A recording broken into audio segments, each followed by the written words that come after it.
going to talk to you about kind of everything that I've been doing in the online version of the game. I know there's a lot of people here that don't, play the online version too often, but that's kind of what I focus on today. I'm going to title this Objection mostly because I had no idea what to call my presentation, but it's a good enough title.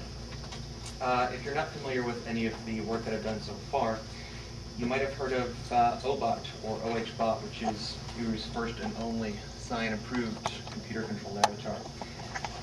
So far, he's met over 2,500 avatars, answered almost 90,000 questions in the game, and so far he can talk at over 15,000 things. OHBject is one of my latest projects. It enables communication cavern-wide across language barriers. You can talk to people in 14 different languages. Takes care of it completely automatically.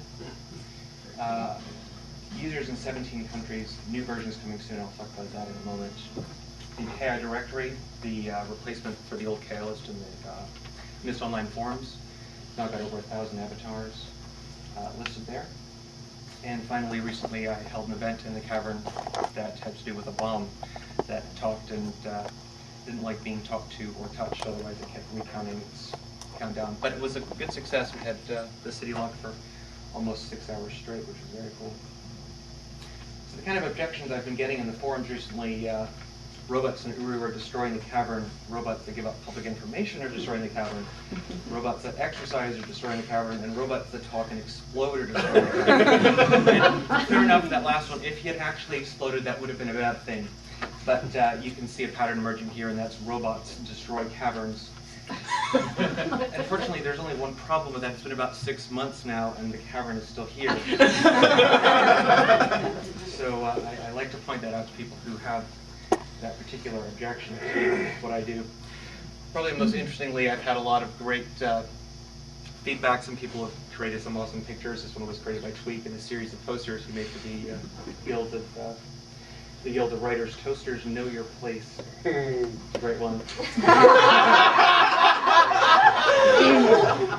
If any of you are aware of his little dance routine that he does once in a while, you'll know exactly where that comes from. OHB does sometimes like to gyrate sexually. But I want to talk a little bit about the development process that I've gone through. And it's kind of been a bit of a journey. And I was thinking about what it was that kind of guided me, the principles that I have kept to over the time. And here's what I've come up with. It's a list of 7 things, and they're just kind of general guiding principles, but I want to go into them. There's no such thing as an idea that's too radical to explore. Now, it kind of seems common sense. You've probably heard this before, but it is a good one worth mentioning. There is such thing as a bad idea, but it's not necessarily a bad thing to at least explore it, to at least consider it. Thomas Edison famously talked about trying over 1,000 different light bulbs before he found the right one that worked. And he would always talk about they weren't 1,000 failures, although they were, but he learned something new every time. And even if it was, this is not how to make a light bulb. So it's a good thing to at least consider. The most successful people are those who work to put themselves out of a job.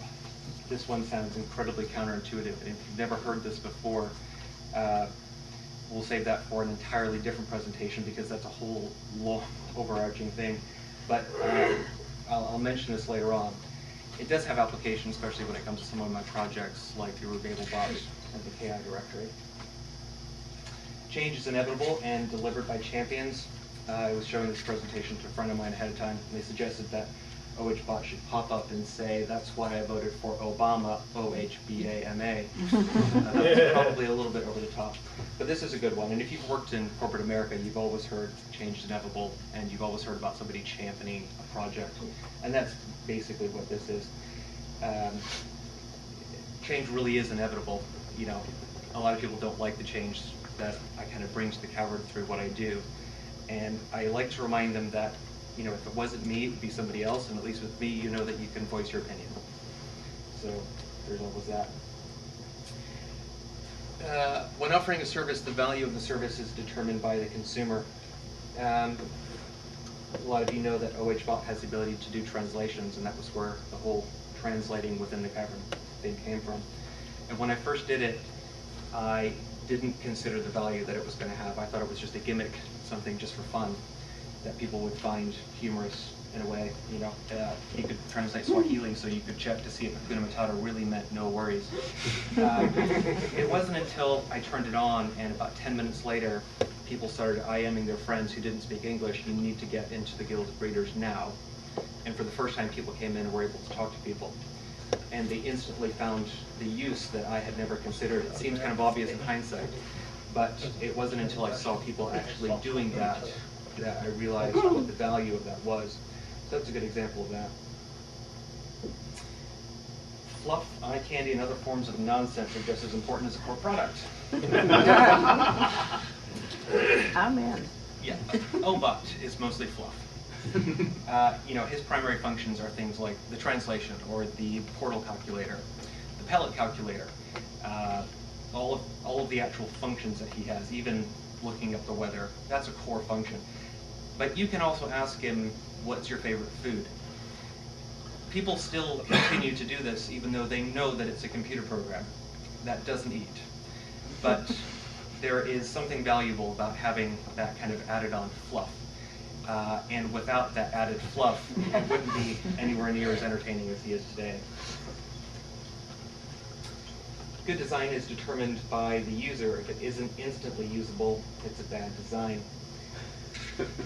This is especially true for things like OHBjection, which is a Windows program which sits on top of Uru to enable the translations. There's been a few versions now, the beta versions, and there's been a couple of released versions so far. And I've still yet to release a version that includes the help file that I wrote to go along with it. Because that means if somebody has a question and they can't use it, it comes right back to me, or they'll ask somebody else who knows what they're talking about, and that'll eventually come back to me as well. And using that, I can gauge the design of it. I can say, well, I'm not hearing people say, oh, I don't know how to use it. People seem to be able to sit down and just kind of connect and use it, and that provides kind of some valuable input, not having the help file there. So the project cycle that I've been on, if you listen back to my presentation in the cavern in May, I talked about how it all started with the KI directory. You remember one of the objections was that OHB public information, that was KI numbers, and there was a big objection to OHB giving out KI numbers that were published in the KI list on the forums, and that he was giving that information out when asked in the cavern. I thought this was a little bit unusual, especially since my very first project that I worked on was an automated KI directory, one that you didn't add yourself to, that it just grabbed your KI number and it created an automatically updating list. God forbid if I had actually done that, the outcry. So I started working on the KI directory, and before you know it, through some interesting feedback and fun times in the cavern, I accidentally created OHBot instead, and I put the KI directory bot on the back burner. So OHBot, needless to say, was a bit of a big hit, and you know, with the objections in the forums, he got a little bit more attention than I had expected, at least initially, and everyone started coming in to see him, and I saw his numbers kind of spike like this all of a sudden, and that was very cool. So I spent, you know, quite a while adding new features, everything from the pellet calculator and you know, adding more, you know, what is your favorite type of cheese questions, and eventually we got to the translation part of it. And I realized that kind of violated one of my core principles, which was the bad design, because in order to use OHBot's translation, his auto-translation within the cavern, you have to be next to him, you have to be in the same location. It only translates public text, so no private messages. And if you've got several people in different languages, that doesn't work because he can only translate into one language at a time. So if you've got 3 languages, that becomes a problem, communication breaks down. And also if you've got that many people, the chat, you know, the window's not exactly very large, so it starts to scroll by very quickly, and all of a sudden, even though they're now talking in your language, you have no idea what they said because you can't click back to see it quick enough, etc., etc., etc. So bad design. That led me, of course, to OHBjection, which pretty much solved all of those problems. It took all the translation out of the client and put it back into a separate program that you could use, and it seemed to work pretty well. It was a radical idea that I started exploring, but And it worked very well. Before long, I wanted to extend it with some additional capabilities. The problem with having that application outside of the client is it doesn't know who's on your buddy list and things like that. So having a way to start a conversation with people who you hadn't already talked to or that weren't with you in the same location was a problem. You'd have to switch over to the client and then come back. So I decided that we should include the KI directory in BabelBot. In order to do that, I actually had to go back to the KI directory and figure out what I was going to do there, because the KI directory is badly designed. If you wanted to put your name on the list, you had to reply to the thread, and as and when Decker found 5 minutes in the month to log in to actually add you to the list, you would be added to the list. Otherwise, you would just be sitting there forever waiting to be added, and as it turned out, in the last kind of month of the old list, you never were. So I started working on the KI directory, and we created an automated system where you could add yourself to the list, and that was a great success. And then with the KI directory, now we've got two KI directories. There was the one that OHBot had been maintaining this entire time, and there was the one that was the new KI directory, which I had just created. So it was time to go back to OHBot to make some changes and incorporate the new KI directory into OHBot. And so we start the cycle again. Of course, once it was in OHBot, then I could finally get back to BabelBot and put the KI directory where I wanted it in the first place. And then the next problem happens. BabelBot, while it's very cool, it's badly designed. There's an issue with that, because if you're talking to somebody and you don't know their language and they start typing, it takes a few lines to detect what language they're speaking. So if somebody's talking in German, after the third line, everything will appear as English, but you've kind of missed the first part of the conversation, and maybe they've left, and why doesn't it remember that they speak German? And really, it should. That should be a persistent piece of information. This person speaks German. Kind of seems pretty obvious.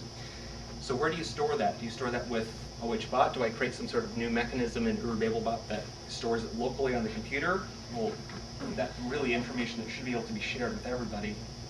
Where's the best place to put it? Of course, if you didn't figure out where I was going next with this, it takes me back to the KI directory. And so now we have started going through the cycle all over again. Yeah, he likes to sing a lot, if you've ever noticed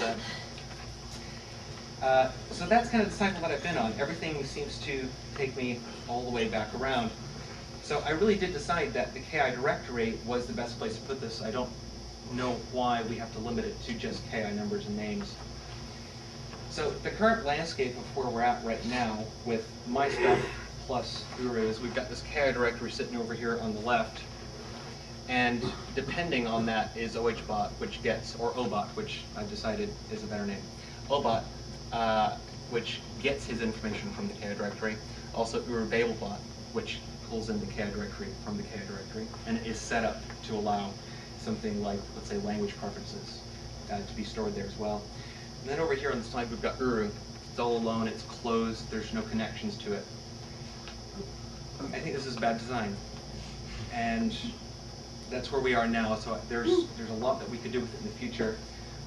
What I kind of want to see is changing it so it looks a bit more like an onion with Uru at the center, and wrapped around are a series of layers, starting with what I'm going to call the user data layer, which has got a horrible name because I don't know what else to call it at this point. But here we create user profiles. My name is, all of my avatars are, I speak the following languages. Here's my username on the mole forum and verb session. I'm a member of the following guilds, and I live in Australia or wherever it is. A little bit of information about yourself, whatever you want to put in there. And that kind of creates a searchable directory. Think of it kind of like a really mini version of Facebook, you know, just as profiles. Then we add on some permissions to that so you can decide, oh, I want this person to see this. But I want OHBot to be able to see, you know, when my birthday is so he can wish me happy birthday, but I don't want everyone else to know how old I am. So you can do things like that. Then around that we add in an API, an application programming interface. Basically it's kind of like the drive-through at your local bank. You know, if you try to, you know, request some money, well, you need the proper forms and you need the proper identification. Without those, if you're request isn't properly formatted, you're not going to get anything out of the bank. And if you try to access money that isn't yours, you're not going to get money. So the application programming interface is kind of like it's literally a gateway to prevent you from getting something that you're not allowed to have access to, but allowing you to get that information which you're supposed to be able to get access to. And then around that, we add in all of the third-party applications. And this could be anything. Right now, we've got things like OHBot and OHBjection, but there's no reason we couldn't add things like Twitter and Facebook. And through the API, let's say I ask OHBot what my weather is. Well, OHBot's then going to request through the API, which has to penetrate all the way through to the core to get that information about me, what my location is. And it's only going to be able to get that information if it's allowed to. It's got to penetrate each layer before it can get the information out. So there's always a level of security which is maintained. This is what I'd like to see happen with the data directory sometime in the future if I can spend some time to work on it. What would we get out of this? Some cool things. The data directory would obviously be replaced with something like a more of an advanced tool. Because all of the information is stored centrally and in a common format, you'd be able to do some pretty crazy things with it. Imagine searching for a list of people who are members of the Guild of Messengers, speak Italian, have completed NNA, and are currently in the cavern. You could do that. I mean, it's obviously a bit of an over-the-top example, but there's no reason why you couldn't do that. And if that's possible, pretty much anything you think of is going to be possible that way. I remember I said earlier we could maybe integrate this with Twitter somehow. Well, the API would provide a connection not just to things like OHBjection, but anything on the outside world that anybody could develop an application that would utilize this. It's the same mechanism that things like Facebook use, Twitter, Google, they all use this kind of API with an OAuth authentication so that there's always authentication there. So imagine taking a picture in the cavern and having it automatically upload to Twitter, Flickr, and Facebook. Just instantly. Why not? Why can't we do that now? That just kind of seems a bit obvious to me. We would be able to get that type of capability. And the beauty of this is that it's not application specific and it's not scope limiting. As I said, anyone could create a tool. If you can think about it, you could implement it. Maybe you're a huge Facebook fan, big Facebook developer. Why not have a tool that lets you see which of your Facebook friends are also in Uru, or which of your Uru friends are also on Facebook, enabling communication and collaboration outside of the cavern very easily using existing tools. There's no reason that we can't do this. So this would be a bit of a move towards treating Uru kind of like a social networking game without removing anything from Uru that makes Uru Uru, and without injecting anything that makes it horrible. That's the way I see it. So we don't have to value anything on either side of that equation then. So what's next and can we do it?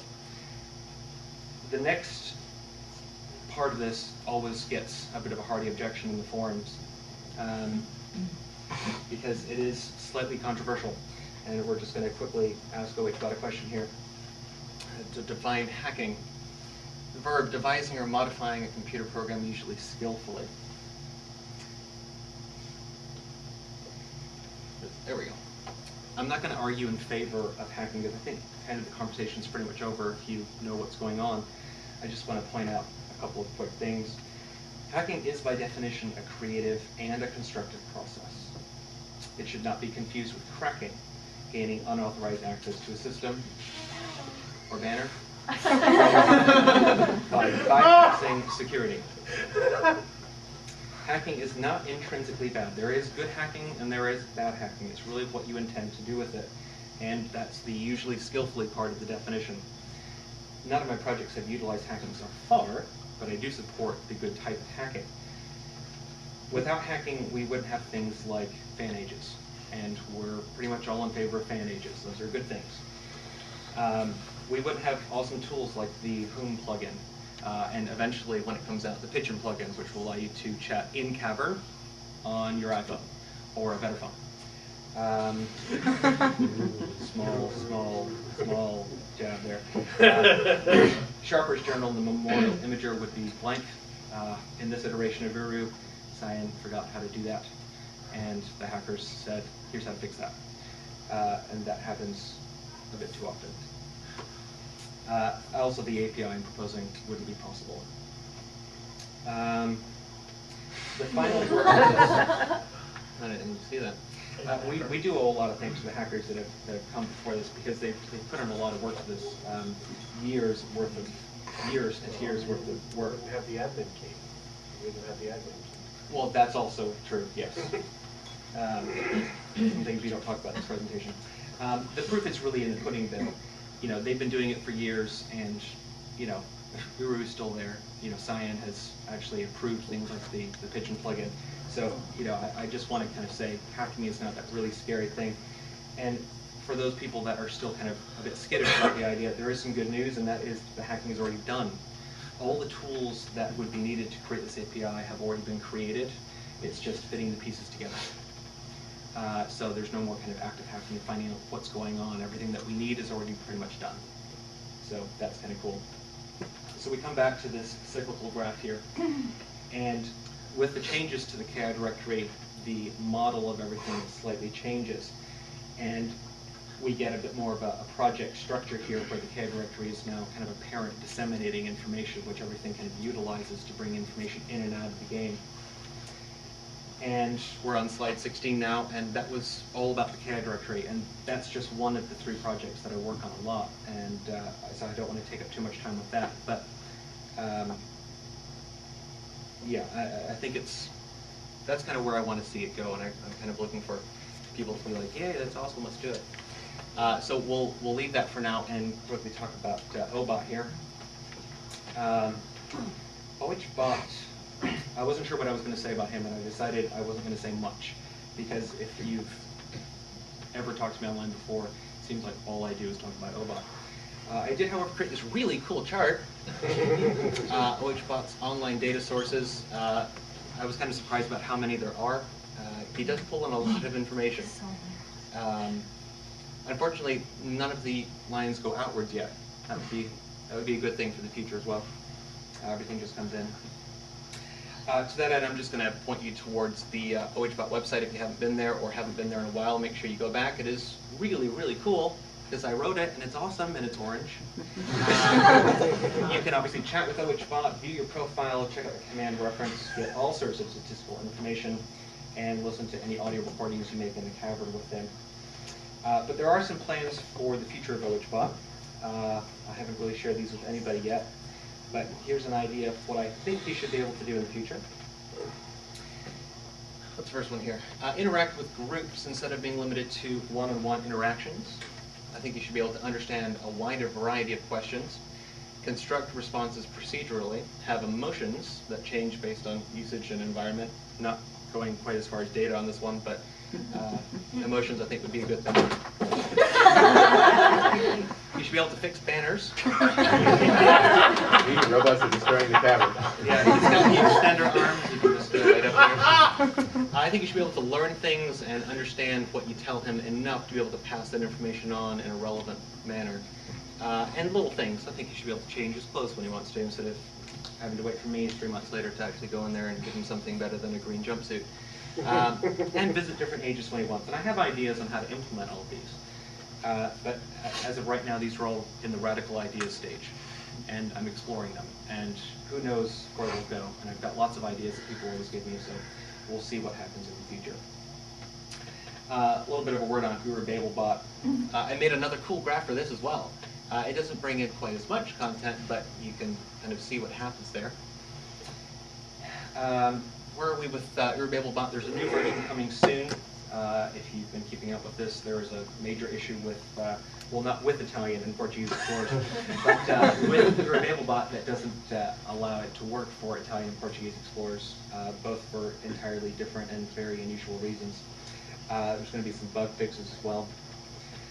Working on some adjustments to the program to allow trilingual speakers to be able to use it. Right now, you're locked into a primary language and everything else. And some people already speak one of the something else's at the same time, so we want to be able to support them in a good fashion. And what's next here? Translated content is mostly incomplete. We've got all of the journals and things in Uru, and if you played Complete Chronicles, you'll probably know that the content was translated into French, Spanish, Italian, and German. And then the online version came along and no more translations were ever done, but all the translations are there. And right now the online version is locked into English. There are no localized versions, and I'd like to change that. So here comes the announcement, because I always do announcements if you've ever seen me do one of these things. The Uru Localization Project is a new website that I've been developing and working with a few people on. The idea behind this is that you can translate Uru into your own language if you speak something other than English. Anyone can work on this, and you can work collaboratively with others to get the best translations possible. It means that we can take the German, Portuguese, German, Spanish, Italian, and French versions, get them up to speed with the online content that we now have, and then go beyond that. If you speak Polish and you want to translate it into Polish, I know quite a few Polish explorers that would thank you a lot. And that's the idea of this, is to provide a way to do this.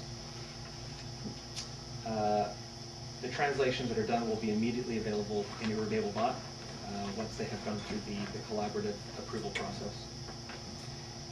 Additional work will be required to get all languages to be supported by the client. There's limited fonts in the Complete Chronicles and in the Uru Live in the game, so we can't support all languages just because of the character sets. So we couldn't say, for instance, support Japanese right away. But we could have that in Babelbot. We're going to work on getting additional languages into Uru. For those languages like Portuguese, which we can support in the client, with the exception of that C with little curl underneath it, we do have a mechanism of getting them to work with the live client. We just haven't asked Cyan if they like us doing that yet. So we're going to work on that. Oh yes, and the system can be used to translate any content related to Uru. Babelbot itself is localized into 14 languages, and as and when we add more languages, that will be done through this system. If you've got fan age that you're working on, or you create documentation like walkthroughs or any other, resources related to Mr. Uru, if you want to translate those into other languages for others to be able to use, absolutely you can use this tool for that. Oh, and it's going to be available this weekend, so check it out and look in the forums, in the online forums, for a link to that when it's posted. So why this focus on localization? Isn't Google Translate and OHBot and OHBjection enough? And no, remember the rule: if you can't make it work instantly, it's poorly designed. If you've got somebody that only speaks Polish coming into the game, or Portuguese, we seem to get thousands of them. It's awesome because now we're sharing it with a wider community, but they can't, for instance, complete Teledon because they can't read the instructions for the aquarium. Awesome little things in there. And there's also, they would like to be able to read the history in the King's Room in the city, and we shouldn't have to deny them that information. The more people, the better. The more people means more donations towards the online client, at least. And of course, we love Uru and Denny and things, otherwise we wouldn't be here. And shouldn't we want to share this with everyone anyway? So we come back to this. We're at the familiar project cycle. We've looked at each of these, where I see the future of them going, and how they're connected. And as I was putting the final touches on this presentation, I wasn't quite sure how to end it, and it struck me that all of these connect in another way that I hadn't really considered before. They each represent a component of something that's really valuable to us, part of the community, and that's interaction. And the mythology and the ages and the history, it's all great, and we love that. But if it wasn't for the interaction itself, which is what brings us here in the first place, it wouldn't be worth it. It wouldn't be anywhere near as interesting as valuable, I think. Each of these projects is an experiment to try and understand that interaction. The most interesting thing for me has been to see how the communities come together to use the tools that I've created, not because they're my tools, but because it's just interaction. It's just interesting to see how people will take something and use it for its best use without me necessarily knowing it. It's been very fascinating to watch what happens, especially with OHBot. Just being able to, he sits on a monitor just to my left, and I can just peer over once in a while, and oh, somebody's kind of having an OHBot translated romance. There's actually been one that's really awesome, and I'm again glad to vicariously be a part of that. So this is kind of what it looks like, I think. The CAD directory enables interaction on the outside. OHBot looks at the interaction on the inside, and BabelBot is interaction across barriers. I think that pretty much covers everything there. So what about all those objections that we talked about at the very beginning? They kind of fall into a few different categories here. Most of them come from people who just dislike any change. With time, I hope they'll see that change isn't as scary as they made it out to be. And I stand by my track record. It's been over 6 months, well, almost 6 months now. Have a look and see what I'm doing. It's not that scary, except maybe fun OHBot dances for money. A few come from people who dislike me or my creations for what they are, and there's just no pleasing some people, nothing I can do about them, so we'll skip that one. And the rest come from people with legitimate concerns, and I'll continue to listen to that feedback and make the modifications as necessary. Those are the ones that I'm really, interested in. I think they're a good thing. Once we filter out the meaningless objections, what we're left with is valuable input, which I can use to, create something that people will actually want to find useful. But it only works if you're not afraid to voice your opinion. So that's always good to say. The future. I don't know what it's going to look like yet. But that's kind of what makes it most interesting to me, and we have an opportunity to kind of shape that going forward. But I do know it won't be as nearly as good or entertaining without the occasional objection. Thank you very much.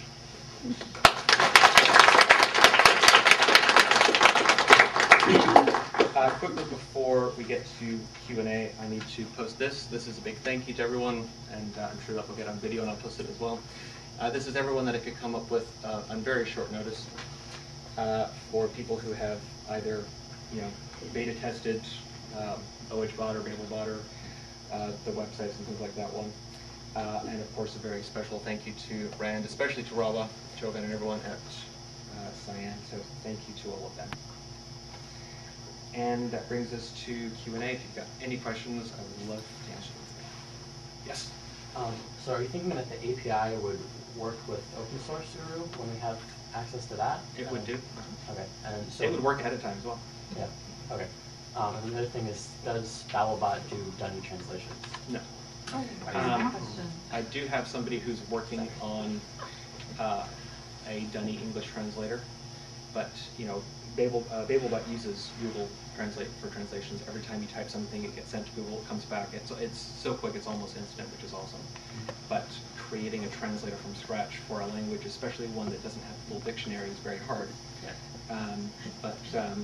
At the very least, we'll probably at some point include a dictionary, so you can look for words even like that. Yeah, I'm just interested to know kind of how you are moving toward handling the questions of multiple identities that people have and may not want the connections between their real world selves and their various avatars to be known, or to, they may have more than one and may not want them I've got lots of ones that I don't want people to know I have, absolutely. Be connected, and also the fact that on Facebook in particular, they're discouraging the use of virtual avatars as Facebook accounts. So I'm just kind of interested to know how you're grappling with some of those issues. Okay, so there's a few different questions in there. Yes, sorry. The Facebook issue, Facebook has never allowed you to use a virtual avatar. People did. And people still do. I've got probably 100 people on my list who are, avatar name there, because we were all in there.com together when Guru was gone bye-bye. There's not much that Facebook can do about it, because how do you really prove, unless they start asking you to identify yourself, and verify yourself using some sort of, I don't know, public record, something like what Second Life does. But that's an entirely separate issue to connecting and then having your avatars, some of which you don't know about. The way I kind of imagine it working is, let's say you want to use the CAD directory and it's going to link your other avatars together. It's always going to ask you which ones do you want to link together and which ones do you want listed and which ones do you not want listed. If I were to link, let's say, well, I've got several accounts. There's the one that OHBot runs on. If I link that and created a profile for OBot, There are a couple of other avatars on there, including one called Guild of Robots, which I used to create the Bevan. I wouldn't want that one listed because that's kind of a useless avatar. So I would just uncheck it. So that's definitely in my mind to make sure that there's a mechanism for allowing you to choose which avatars you want listed, which you don't. And in the end, it'll be up to you. You won't be able to see somebody else if they don't want you to. Would you be able to create actual separate accounts for other avatars? Well, it's going to be tied to an avatar. If we go with the CAD directory as is, your login will be your avatar name plus a password that you create. So it will be up to you to decide which avatars you want connected on what accounts. If you want to bridge multiple accounts together, multiple Uru accounts together into, so that you can modify the information collectively with one CAD directory login, then you can do that. And if you want to create two separate ones, and as long as it's an avatar from each account, you can. What you wouldn't be able to do is, if you've got one Uru account with two different avatars that you want on separate accounts. That kind of seems a bit silly to me, so it would also be a bit complicated. I mean, if somebody came up with a good case for that, I don't see why we couldn't do it. I haven't started making it yet, so really do whatever we want. Couple of questions. Are there any public discussions of your API happening anywhere that? No, this is the first time I'm telling anybody about it. Okay. So, I hadn't run across it, again, so I was wondering. So, what language do you think it's going to be in? Well, I'm a PHP developer, so That's PHP. what I was going to guess. Yeah, OHB's written in PHP as well, mostly. Are you thinking of a possible home for future discussions? Is it going to be your website or the open source site? Or? Yeah, it's probably going to be on the Guild of Writers. Okay. There doesn't seem to quite be a place for me anywhere. That's good. I don't fall into any good category. You know, I'm a member of the Guild of Readers, but this has nothing to do with reading. And it doesn't have anything to do with the Guild of Writers, because I'm not creating fan age or anything like that. It's kind of really not that. There is a website called Open Uru, but no one goes there. So I'm getting rid of my forums there because they just sit there and do nothing. I think they're actually already going by now. So I'm slowly, they gave me a section in the Guild of Writers site. It seems to be the closest fit. So that's where the discussions will happen, probably for that. Although you can almost guarantee that they will be objected to in the Mist Online forums as well. So you can always discuss it there when that happens. Can I sneak in one more? You certainly can. So you, so far you've been, you've held OHB's mechanics pretty closed, just to kind of keep the shenanigans to a minimum, it sounded like. But how much of the mechanics beyond the API do you plan on eventually publishing, either publicly or within the writers? That gets complicated. If we were to go with the API, there would be parts of it that I could never release. At least until there are other shards that are widely used, if that happens. That's simply a security thing. And if you know much about the internal security of Uru, you know that there isn't any. Actually, we did discover that there is one thing, and we discovered that about a week, maybe 2 weeks ago, when all of a sudden the memorial imager went blank again, and the Sharper's Journal went blank again, and we looked in there and found out, oh, something really, really weird happened, and you actually can't fix it because there's a protection in place, which is actually kind of cool, because the protection also means that you can't destroy it, which happened by accident anyway. So it didn't seem to work, but there is actually one protection in there that we found so far. So just from a pure security point of view and making sure people don't kind of really screw something up, I could never release that piece of the source code. But in terms of OHBot, I would love to release part of OHBot. I can't release the connector that connects him to Uru because he's really standalone. You can talk to him on the website. I've brought him into an IRC chat room a couple of times just for fun, and annoyed the living daylights out of people. But the part that connects him to Uru, I can't release that part. Again, that one is, well, that one's actually because of the sign in terms of service, because it actually violates terms of service, and I have to get special dispensation to do it. So there's that. that reason. So I would like to be able to release what I can.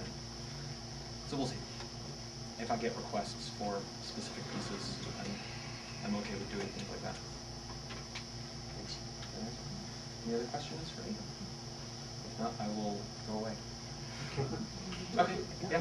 The slides for this would be available? They certainly could be. If anybody wants one, maybe I'll just go print some. I think there's a free printer on the site. I was thinking online. Oh yeah, I can put them online, absolutely. Well, I think then we you- can link to it from the Mysterium site as well. Okay, yeah, we can do that. I'll sit down and publish these online shortly. And I'll get you a link. Thank you. Oh, and we'll post a link to that. I did a discussion in May in the Guild of Robots about what at the time I thought was the future of OHBot. It's kind of changed a bit from now, or up until now. So, but you're welcome to listen to that again. It's about a 40-minute discussion and Q&A that's an MP3 that you can listen to. Yes? I was wondering, are you looking into actually for the translations, actually contacting Cyan? Well, I guess people could just change them themselves, but to try to get other languages into the game, because... Well, there are already people that are translating things. You know, the Hungarian community and the Greek community have already started translating things, and they've been doing so for a while. The Italian community is really on top of it. They've basically already translated everything. We just need to kind of put it into the same place as everything else to create a central repository. Yeah, because I don't know how it works if you... Because I guess you could put it on Cyan's Zeta server. Are you looking into that at all? Ah, okay. So the language packs themselves are, if you look in your data directory, they're in LFC files, which stands for localization, and it's literally all the text. There are some images in Uru which have text. For instance, the map in Uru, the aquarium instructions, that little card. Those things have written text on them, but they are not text; they are images. Those I'm going to try and work with Cyan to see if I can either give them text to create new files, or give me the files and I'll put in the new text. I'm sure they're something like Photoshop, and I'll give them to somebody who actually can do Photoshop, because that's not good. So I mean, there's some work to do with them to do the image side of things. But in terms of the text, what we can do is we can take because all the text is already preloaded into the tool. So if you go in there right now, you can look at all 752, I think, items of text that are in the game and see what the English is. You can look at the original and you can translate what you want. What we can do is take that information, build a language pack, which is just a series of files, drop it into Uru, and with one of two mechanisms, have Uru load that in as the language. So instead of English, it just loads, insert your language here. Last call for questions. In that case, I'm done. Thank you very much.